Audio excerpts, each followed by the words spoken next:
Welcome to Shitcast, the podcast where hosts Warren-Money, that's me, and Eleesha Renae-Money Hello. leave no cinematic stone unturned. Get ready for some raw, unfiltered discussions as we ruthlessly dissect the films we love, loathe, and everything in between. From the big screen goofs To the smallest petty details. no aspect of cinema is safe from our relentless scrutiny. So grab your popcorn and prepare for some brutally honest movie talk with Shitcast.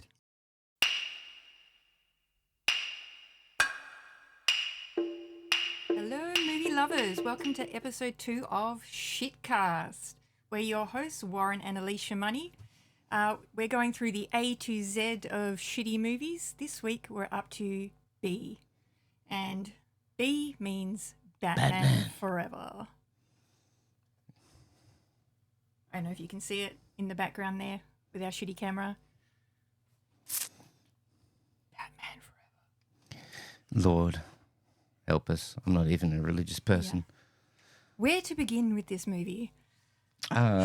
Well, the beginning would be the reason why Tim Burton didn't do this one. Yes. Basically, it was decided that the first two Batmans were too dark and broody, which they weren't. They were fantastic. They weren't. But apparently they were too dark and broody, so much so that McDonald's pulled their sponsorship out of the movie because they were like, no, this is not going to sell toys. So it's not so much that they pushed Burton out in that they had a meeting where it was mutually agreed that he was not the person to direct this third movie because he was not going to be able to deliver A what they wanted. food-friendly film. Yes. Because that's what I think of when I want to watch a Batman film. Yes. I want to eat Macca's. We call it Macca's over here for anyone watching in America. MACCAS. It is not going to sponsor us. No. Because we're not big fans. We have children that are. Anyway, we digress. The criminal in question is accomplice in crime, a woman in danger, a partner in training, a hero in black. The adventure begins. Val Kilmer, Tommy Lee Jones, Jim Carrey, Nicole Kidman, Chris O'Donnell. Batman Forever. The plot of this movie is basically a hodgepodge of a few different things. It's Batman coming to grips with his trauma as a child, having lost his parents, whilst at the same time the Riddler and Two-Face are taking over Gotham City. Also, Robin's in it. Yeah. Yeah. I thought we were going to keep that as a surprise like the film did. Up until that part where Robin comes into it, I was actually going, I'm digging this. I'm really digging this. Yeah. And then Robin's in it. Well, interestingly, there is a cut out there, kind of called the Schumacher cut. That's an extra 50 minutes of movie, which doesn't involve Dick Grayson that much, and very much goes into Batman's psyche and his mental health issues and discussing that with Dr. Chase Meridian. Right. Yeah. Is it available? No, it's not available. Oh, God, tease. Yeah, there is an online battle to Save get the it Schumacher released. cut? Yeah, pretty much, because the footage is out there. I believe Kevin Smith had a watch party with someone who Ben Affleck? one of the producers or something of the movie, and he said, "Is that footage? Is it there? Could we possibly make this movie at some point?" And yeah, the footage is out there, but it hasn't been turned into a thing. It should do. If I ever get to the Warner Archives, that's one of the first things I do. But those who actually care about this movie will probably have seen one of the deleted scenes, which is of the big giant bat. Yeah, that was great. Yeah, very cool. But that is part of this whole Batman delving into Schumacher his cut. psyche thing. Yeah. And funny enough, originally the third film was going to star, back in the day, was going to star Eddie Murphy as Robin. Back in the day, when it was first announced, when Batman was first announced, Eddie Murphy was going to be Robin. Yeah, there was another black actor that they chose after that. as Chappelle? well. No. Could you imagine that? No, I can't remember. I can't remember who it was. But there was another black actor that they chose, and then Chris Tucker? No, and Schumacher got hold of it. He was like, no, No stunt casting. pretty much. Yeah, that's fair enough. Yeah. I just remember like reading the script way before the movie came out, and I got it from like one of those Nexus fairs, you know, and it was a better script than it was a movie. That's for sure.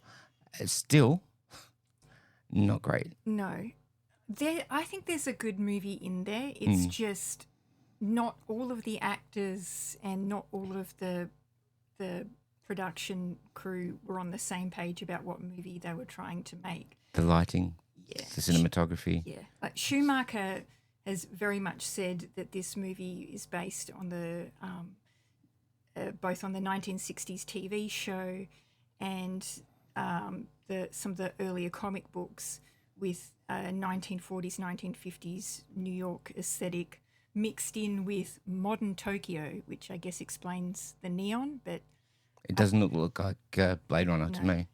I think Joel Schumacher just likes neon. He has a few different ideas about things. There's a lot of controversy about the homoerotic connotations of this movie, but apparently for example, the bat suit having nipples and large cod pieces actually has nothing to do with Schumacher's input. No, it was the costume designers actually just went, we're going for an homage to Greek sculptures with the anatomical design, and that's where it was coming from. And Batman, the first suit, should have used that. yeah, That's perfect. yeah, That's anatomical. yeah, But, yeah. but you know, Yeah, I I mean, he couldn't move in it, but No, yeah. So I know. he's I Batman. can see what they were going for, but when you combine it with all the neon and the sheer volume of torsos in the movie and the earring that Robin's wearing, which, by the way, Schumacher chose because he thought This year. he thought it looks hip, basically. It did not look hip. Even that's why he even chose it. in '95, it didn't look hip.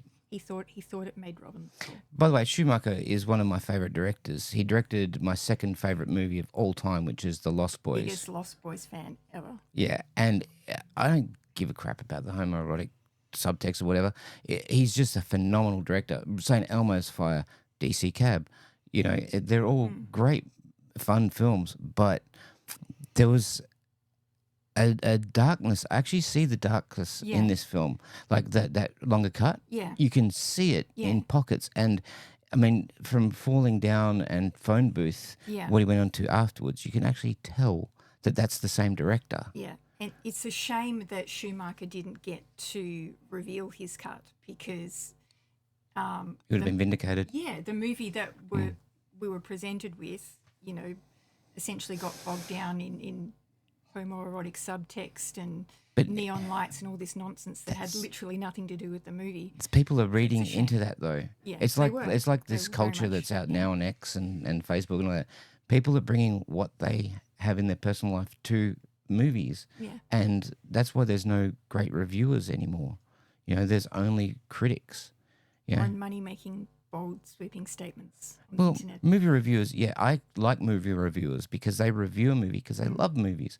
Critics seem to be just jealous little trolls that sit in their Yeah. mother's basements that have to pick on things because it's the thing to do. It's like today, for instance, a friend of mine went and saw Madam Web, completely sidebar here, and he said that the acting was not very good and the people in it aren't great and it's not a very good film, and that's fine. But someone made the comment, says, did you all decide to hate this movie before you saw it? You know, and it's very true. I mean, Marvel have not been great lately. Yeah. We know since Endgame it's been an uphill battle for them. Yeah. And I know Deadpool and Wolverine is going to just save the company. But it's like people decide to hate on things before they see it. And this film, for all its bad points, it actually has a lot of good. Yeah. Unlike the film we saw last night. Are we even going to mention it? We should have done it for A, because that would have been a great shitcast, because we did Alien vs. Predator and we liked it. Yeah. But Aquaman 2? Aquaman poo. Yeah. But we'll come back to Aquaman 2 in season 2 when we review sequels. So we'll get back to Batman Forever now. Put a pin on that one. Yeah. Mm. It's a interesting Failure. selection of actors and selection of acting choices. In this one? Yeah. In Batman. Let's go back to Batman. Yes. Yes. Nicole Kidman, who is absolutely one of the actresses of her generation. Yeah. I feel bad for her. 'Cause Yes. She actually did pretty good in this movie, but She just comes off as a hornbag. that's pretty much, must have been her instruction is Just be horny. Yeah. which she does very well, but Fantastic. it's a very one-dimensional character thing. That wig.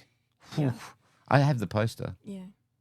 It was on my wall. It's interesting because Val Kilmer was not the first choice to play Batman. It was originally going to go back to Michael Keaton until he His found agent. out that Tim Burton wasn't going to do the movie and he wasn't interested in doing a light, happy version of Batman.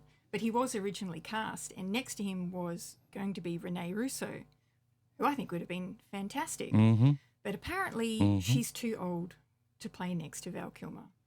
And Renae Russo is only 6 years older than Val Kilmer, and Nicole Kidman is, I think, 7.5 years younger than Val Kilmer.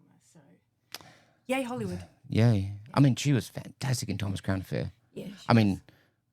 She was fantastic in Thomas Crown I Affair. think she would have been a sexy Chase Meridian, and I think her and Val Kilmer would have. Sparks fly. Yeah. And it would have been nice for Batman to have an older woman who would have been motherly. Yeah. It would have given a little bit more subtext. Especially if we're going with that darker theme. Yeah. What do you think of Val Kilmer as actual Batman? I love Val Kilmer as Batman. Don't know how I feel. It's Mad Mardigan. I think he makes a great Batman. Not a great Bruce Wayne. Not a great Bruce Horrible Wayne. Bruce. It's like the Clooney thing. Clooney makes an awesome Bruce Wayne. Yeah, but a terrible But Batman. a terrible Batman. Yeah. It's the opposite here. If they could get those two actors and play one half of each other. Yeah. But yeah, I think Kilmer is a brilliant Batman. And unfortunately, it's the everything around him that hampers it. Yeah, best lips in the business. Unfortunately, very hard to work with, apparently. What did Schumacher actually said? He described Kilmer as childish and impossible. Apparently, he fought with various crewmen to the point where Schumacher actually told him off one day, and then after that, Kilmer didn't speak to him for 2 weeks, which Schumacher describes as bliss. It's petulant, isn't it? Yeah. It's petulant child syndrome. Yeah, I mean, he was going through a divorce at the time. He's That's no divorcing excuse. Joanne Wiley Kilmer, but everyone goes through bad times. It's an excuse to be Divorce is easy. a prick.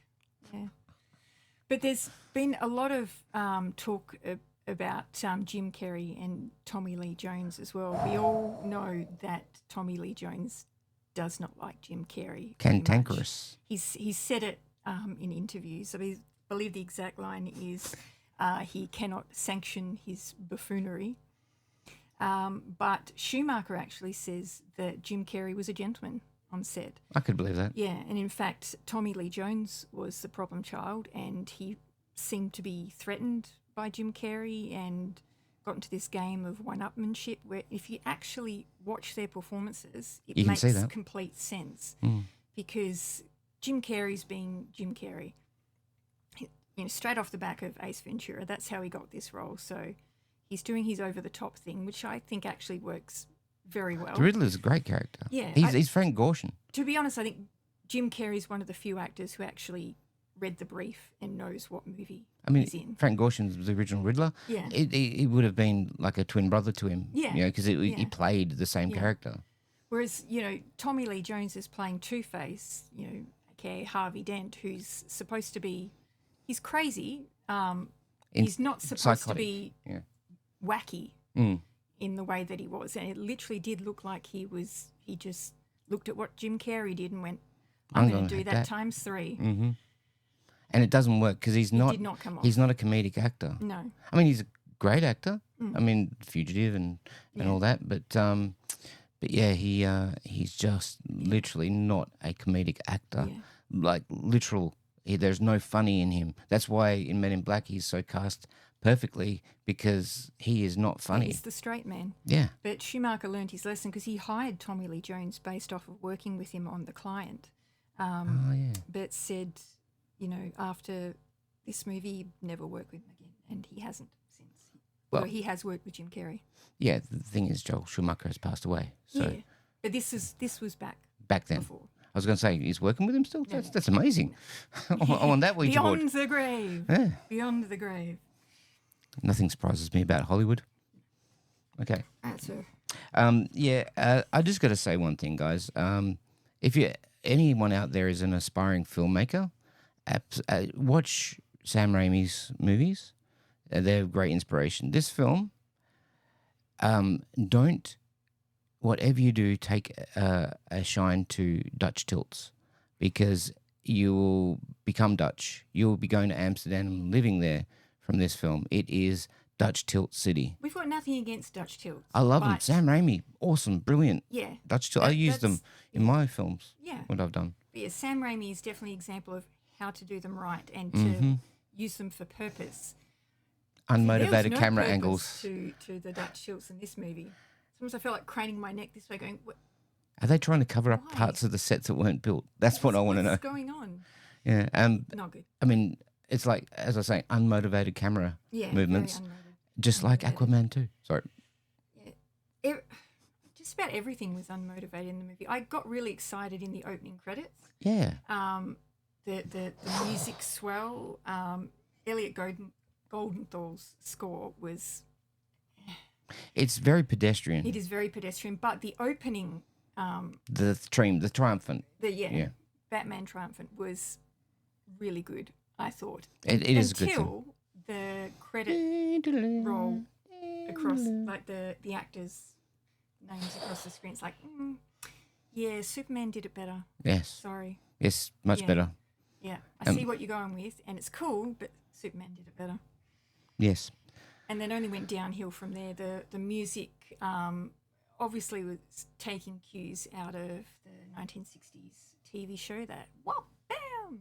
With Fam Wow. Yeah. Yes. I just found it more irritating than anything else. And we have like a surprise cameo in the film that I just went, oh my God, he's like 15. Jon Favreau, director of The Avengers. Jon Favreau. Yeah, he also no lines, just standing there in the background. Being an assistant of Bruce Wayne. And I'm like, isn't that weird? A Marvel employee being an assistant to Batman. It's like they're inferior in some way. Oh. Right. Yes, inferior. A subordinate. Yes, dear. Oh, I got yes, dear. Oh, no. It's all over. And there's another scene that launched 1,000 puberties or million puberties. The horn bag. Yeah, Nicole Kidman on the roof. Yeah. She summons Batman by using the bat signal, which we were all marveling at how the bat signal can be seen so perfectly in the window and just, without blinding like pilots. 90% of the people. Pilots, yes. Anyone flying by, oh, Jesus Christ. Yeah, and then all she does is put on the moves and in lingerie.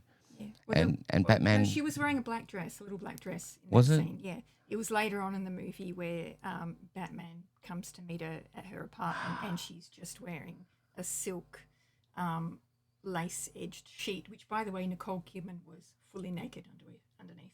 You tell me that now? Fully naked. Why couldn't you tell me that before the scene?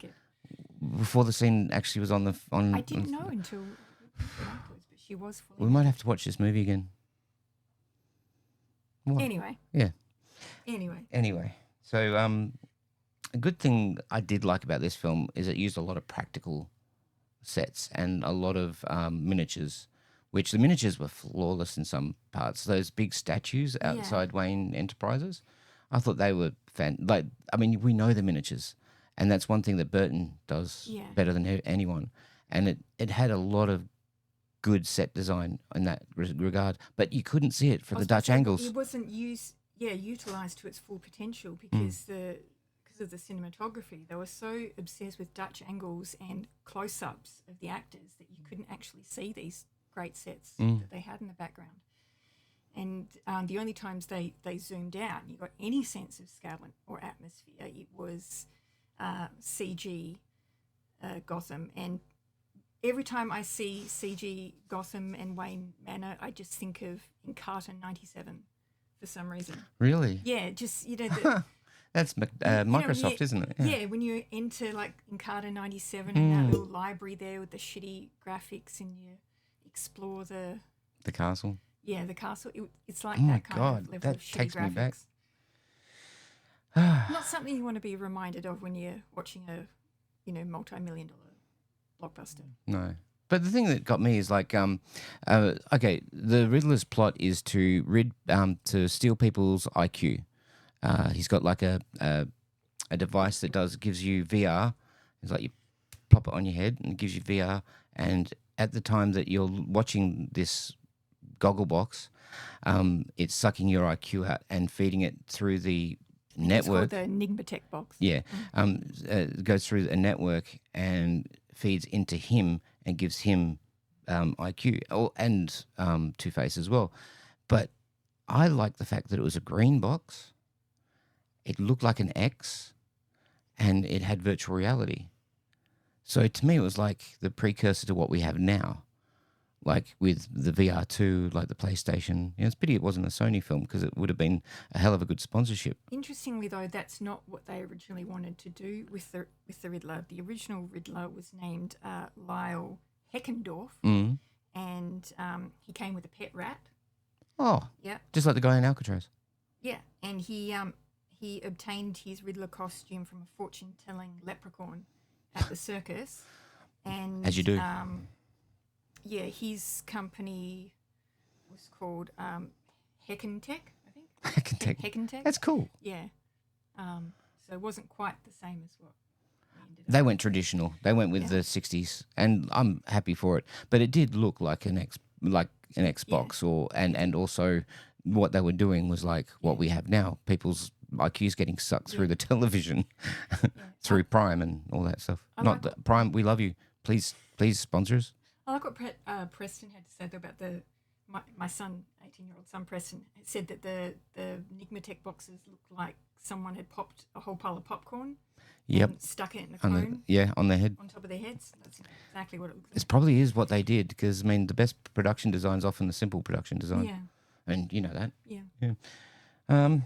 Yes, the story actually follows pretty much Robin's origins. I mean, the Flying Graysons and everything was done really well, and it is pretty accurate to the comic books, but it's done pretty well. However, there's always caveats with this film. Yes, it's really sad.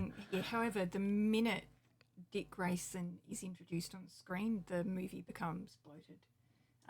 Too many heroes, too many villains. Yeah, because it's clearly the story they wanted to tell was about Bruce and his psyche. And they could have, and originally they weren't going to have Two-Face either. It was just going to be the Riddler. They should have.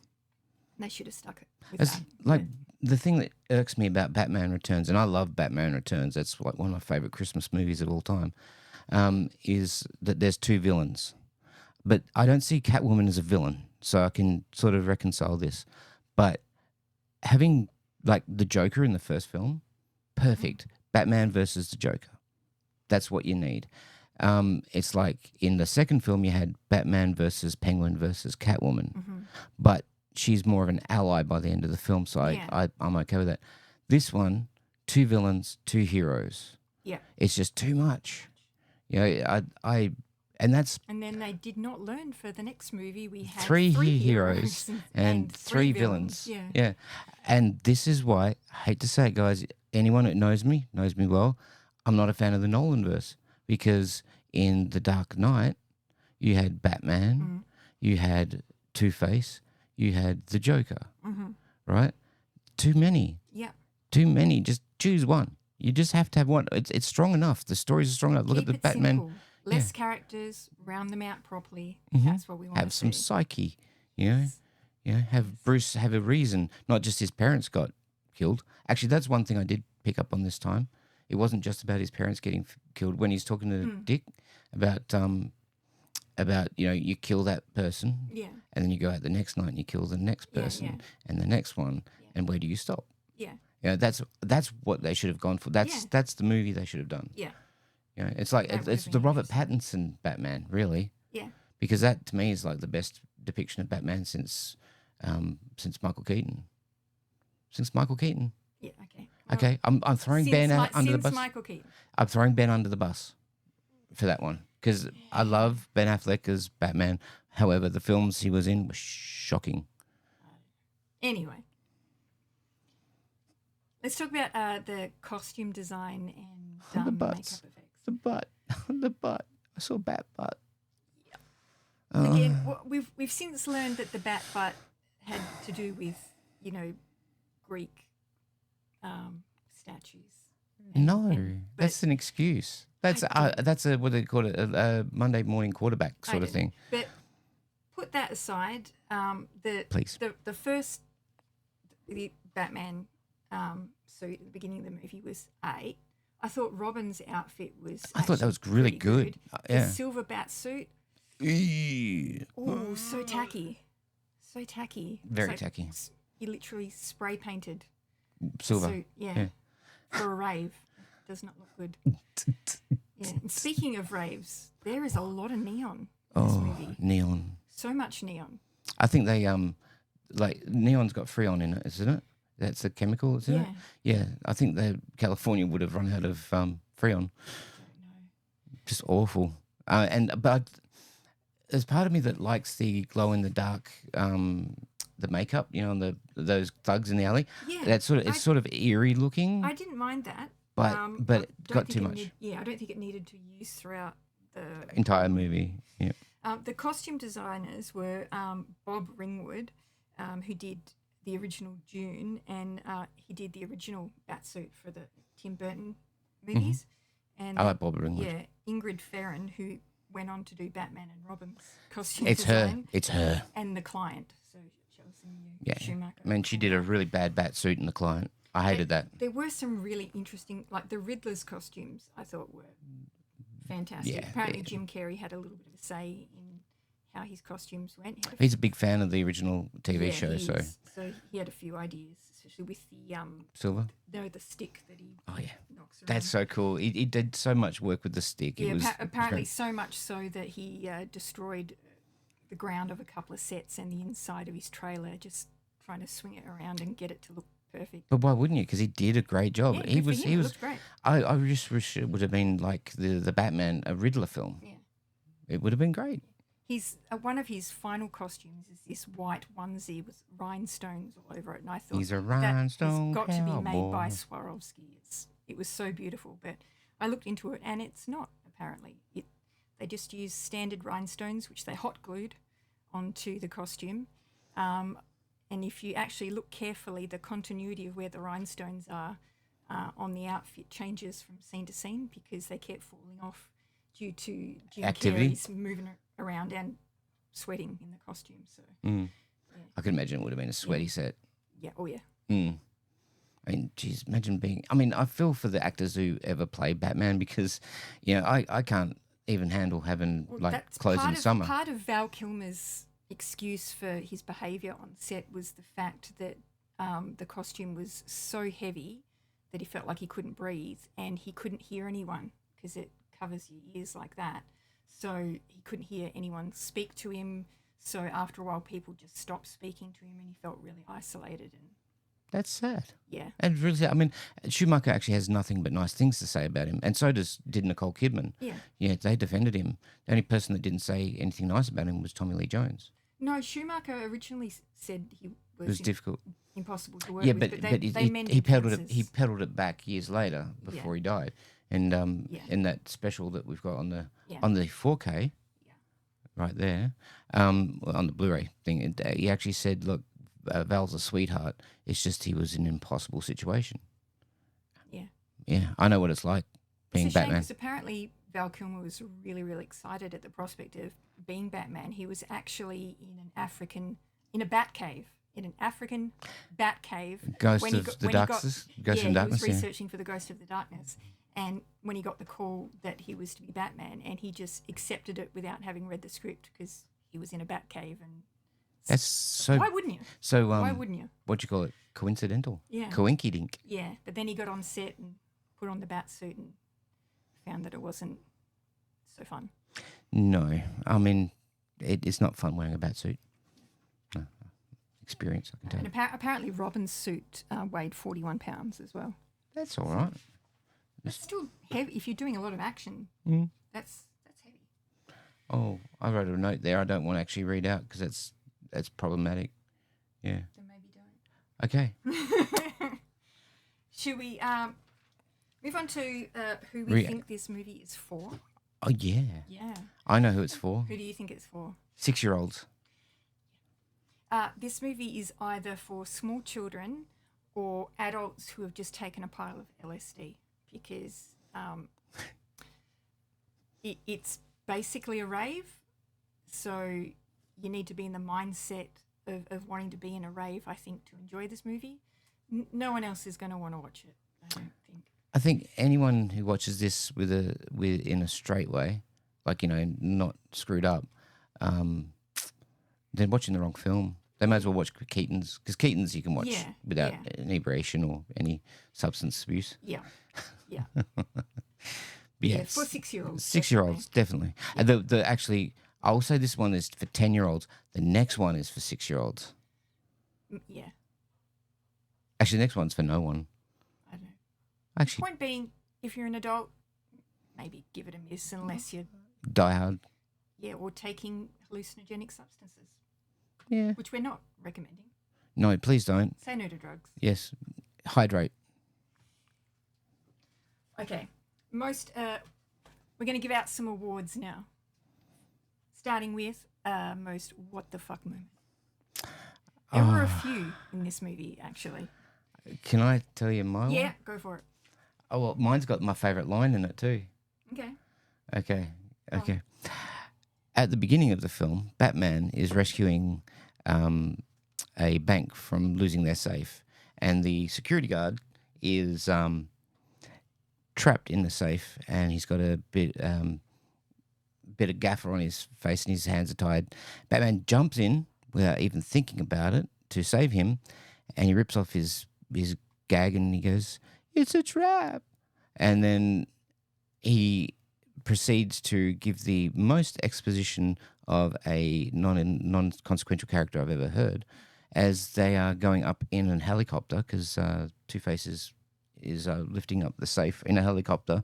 This safe was like probably 2 or 3 tons, and all this liquid comes out of the mailboxes or the safety boxes in the safe. And he goes, "Oh my God, it's boiling acid!" And I lost it at that point. It's just, how does he know the liquid coming out of those safety deposit boxes is boiling acid? And how does he know it's hot? Yeah. It comes out and it's just water. Yeah. And even if you did know all that, why would you say it like that? You strange little man. Yeah, it was, that's my what the fuck is going on here. I actually had a couple of what the fuck moments. Aside from that one, when Dick Grayson finally enters the Batcave and sort of breaks his way in there, we get an alarm that sounds in the background going, "Intruder alert, intruder alert, intruder alert." Now, you would think if your security system knows that an intruder has come in, that it would shut everything down, turn off all the lights, close over a few doors so you can't get to any of the equipment. No, everything lights up. The computers turn on. The Batmobile comes out of its hole. Music starts playing. Yeah. Why? That would not. And the bat suit chamber opens up as well. Yeah. And then that's a great security system, Bruce.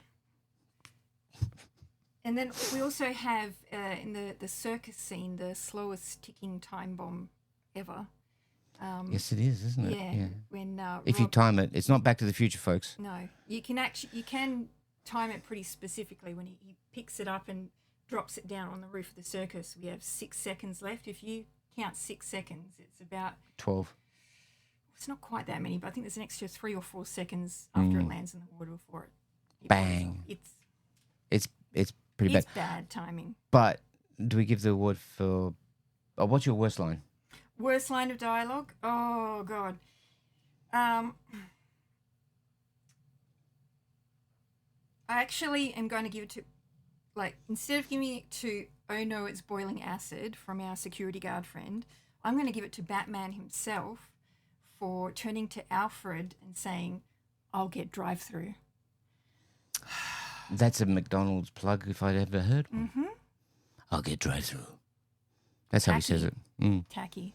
Yeah, Batman don't eat drive-through. Imagine going in the Batmobile and finding a Big Mac wrapper or something. I'm pretty sure in the next movie the plugs are so brazen that George Clooney actually pulls out like a Batman credit card. Yeah. Mm-hmm. Don't leave home without it. Just no. Sponsors, no. You can. We saw the big red M's in the background. You know, you've plugged McDonald's. We don't. Please stop. It's like if Robert Pattinson always says, "I'm loving it." It'd be terrible. I'd walk out the cinema. Yeah. My favourite line? Yeah. I didn't write it down properly, but my favourite line is, "Holy rusted metal, Batman." They just get onto the island of the Riddler and Two-Face, and like the Batman and Robin just jump onto this little island, and he goes, "Holy rusted metal, Batman," and Batman goes, "Huh?" Because it's obviously referring to the '66 TV show, and he goes, "Look, it's holy, it's rusted metal," and underneath their feet. And I was just like, "That's how you do it. That's how you I don't reference." know. I think it would have been a funny line if he then didn't have to go and explain it. Oops, sorry. Yeah, But because he did, it was just cheesy. it was But- great. I loved it. I think the best line is Jim Carrey saying, or I should say the Riddler saying to Two-Face, "That's never going to heal if you don't stop picking." Yeah. That's a sick But burn. it's I mean, we all know that that Freddy Krueger, burnt dude, the makeup is amazing. Every film, except for Freddy's Dead, every film was just great. This makeup on Two-Face is shockingly bad. And who did it? Rick Baker. Now, He's like my Rick favorite. Baker is, He's a god. a god to me. He's probably my favorite makeup artist of all time. And to hear that he did the makeup for Two-Face, I was genuinely shocked. The color choices, that bright purple with the neon pink scars across his face, there was no viscera to it. It was straight. I mean, it's supposed to be two faces, so I guess you could see why it's straight down the line, but it is not what I would expect from Rick Baker. No. Now, to be fair to him, I did hear that he had another design idea for Two-Face, where the bad side of his face, the lip was supposed to be curled up and over so you could see his teeth, which you actually do see in every other iteration of Two-Face. Yeah, you see it, Aaron Eckhart. Yeah, they and want- they that was wanted that to- was great makeup. Yeah, and he wanted to do that, but was told no. So I guess he was held back by studio interference. So we can forgive him for that. But even then, I'm still surprised by what we got, especially when you compare it to other elements of the film, like the Riddler's disfiguration at the end of the movie. Oh, that was great. Yeah, after the the main Nigmatech box goes off and sort of Fries his brain. fries his brain, and he's completely disfigured, and Batman finds him in a corner. I thought that looked fantastic. He looked like a zombie. Yeah, but it looked really, really painful as well. So What can you do? what can you do? Yes, and and when he's actually in the Arkham Asylum, and they actually show Arkham Asylum, I was like, holy crap, it's Arkham Asylum, because I play the games, and probably all of you play the games. when it goes in there and you see Chase walk up to the Riddler's cell, and he's got his head bandaged, and he looks actually pretty much normal, and he's just in a big straitjacket. He's had surgery. Yeah, and he goes, I'm Batman, and I thought, damn, what could have been for a sequel to that if he'd gotten out? Yeah. Because all it would be on his mind is revenge. I wonder if there were plans for an extended universe beyond what we got. Because I don't know if you noticed when Batman was talking to Dick Grayson before he becomes Robin, and he said the line, "The circus will be halfway to Metropolis by now." Yeah. So obviously we're in the same universe as Superman. So I wonder if they had. That's when Nick Cage was cast as Superman. Right. Around about that same era. Yeah. I mean, we've all seen, well, not all of us because it was a I would have loved flop. to have seen that movie. Well, it was a flop. But The Flash actually shows Nick Cage as Superman in what it could have been. He's battling a giant big-ass spider. Yeah. Yeah. But that and Tim Burton was going to direct that. Yeah. And I think that was very, very close to shooting, like within 2 weeks, and they pulled the plug. Yeah. And all the money went to Wild Wild West. It's such a shame. I think they should have just let Tim Burton continue with his vision, because he had a lot of good ideas. That's when Tim Burton was Tim Burton. Mm-hmm. I think that was the last time he was really his pure self. Peak Tim Burton. It was, yeah. Do we have anything else to say about this movie? Trivia? Well, you've done a lot. Oh, yeah. Oh. I think I've done most of the trivia, haven't I? Oh, hang on. Oh, no, I've got a few things. Mm-hmm. The Batmobile that they used in the movie was not actually... Excuse me. Yeah, the original design. The original design was by H.R. Giger, the man who brought us Alien and Aliens. What could have been? Yeah. Imagine the ooze factor on the Batmobile. It would have been a living, breathing machine. So cool. Yeah. Why, I would have loved that. Why, people? Why? Because they suck. You know actually why? It's because Joel Schumacher is so obsessed with neon that he wanted a Batmobile with LED lights underneath it. So they poo-pooed the original design. I'll you know what? I'll say I don't like... That's a point off him. Because love Schumacher, but that's a point. Yeah. Yeah. Oh, and we're going to talk about the lovely soundtrack. It's a really popular soundtrack when it came out. I actually own it. It's over there. So do I. I don't anymore, actually, but I did. But I got it, so you don't have to. I got it for Christmas when it came out, and I actually really liked it. Okay. I bought it for $1 at Cash Converters on CD. It didn't have a cover, which is fine. But I'm going to upset your mum.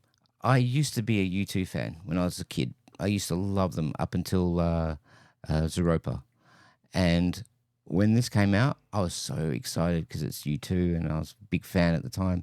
And it came out, and it's the actual song that stopped me from being a U2 fan. Wow. Yeah. I actually like Hold Me, Thrill Me, Kiss Me, Feel Me. I thought it was a fun song. I thought the video clip was fun. Well, listening to it now is okay. I actually don't mind the song now. But when it came out, I was just so disappointed. I was like, this is it. And then we have A Kiss from a Rose by Seal. Again, not a bad song, but I think... Overplayed. That's it. Radio ruined that song for everyone by playing it over and over and over and over again. Well, that's what happened with the U2 song. Yeah. Yeah. And there was one other song or something. Green Offspring or someone did a song. I should know the answer to that question. It was one that I used to play over and over. Really? I didn't. Please hold for answer. We should go. What's the name in Good Place? The robot, Janet. Janet. Hey, Janet. Yeah. Hey, Janet. Yeah, that's not Janet. We can edit this part out. Yeah, we can. Oh, shit. 20 minutes later. Oh, there's Smash It Up Smash It Up by the Offspring. by the Offspring. Yeah. I used to like that And song, Bad Days by the Flaming Lips as well. and it's just the soundtrack as for the rest of it, isn't it? The Yeah. actual the themes. Yeah.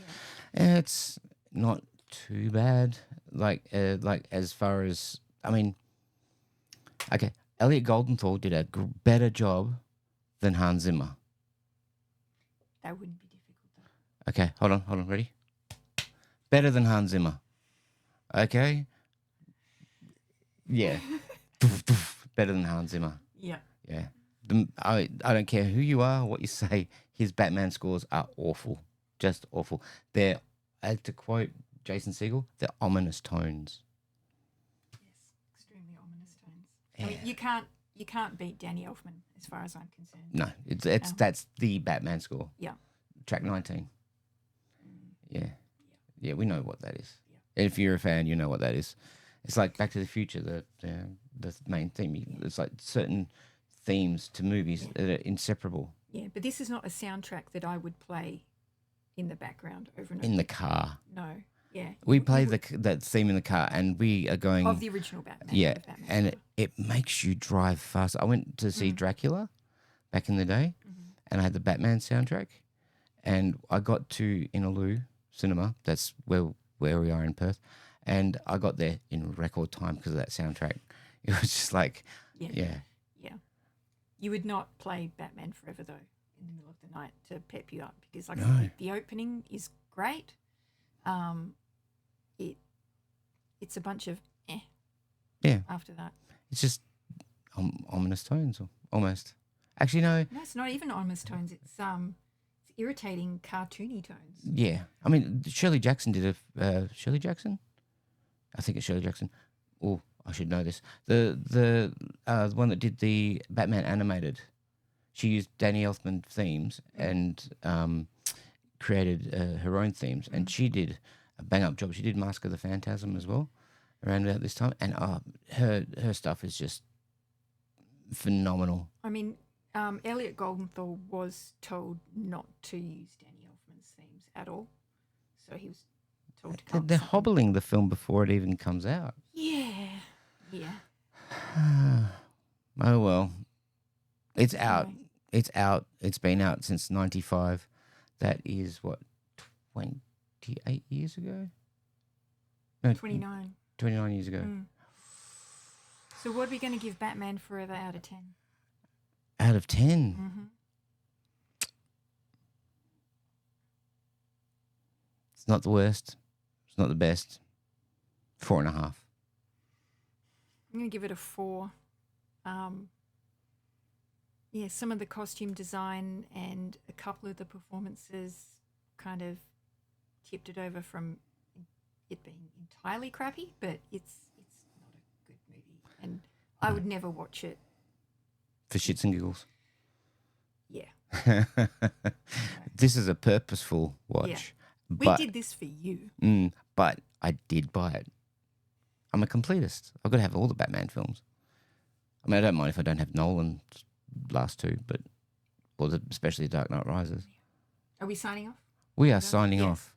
We are signing off. Okay, so everyone stay hydrated. And remember, leggings are not pants. That's right. Adios.